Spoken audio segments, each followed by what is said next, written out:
Kailangan po nakataas ang kamay at nakatutok sa kanilang mga noo, lalong-lalo na po ang atin pong mga opisyales sa GUC at GGC. Okay, simulan po natin. Ako po bilang lihitimo kasapi ng guardian ay taos pusong susunod sa lahat ng batas, alituntunin na pinapairal ng samahan. Ako po ay nanunumpa na aking tutulungan at dadamayan sa abot ng aking makakaya ang mga kasapi sa guardian at mamamayang Pilipino sa kanilang pangangailangan.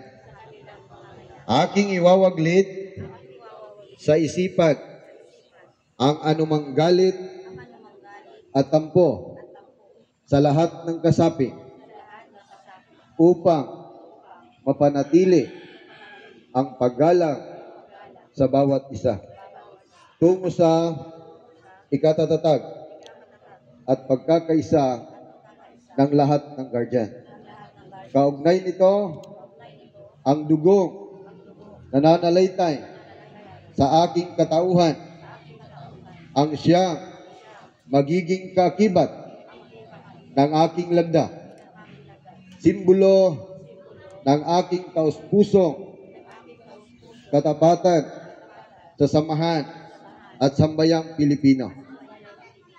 Ikakalugod ko ang karangalang makapag-ambag sa ikatatag ng makabayang demokrasya ng ating bansa. Patnubayan nawa kami ng buong may kapal. Palakpakan po natin. Congratulations po sa inyong lahat.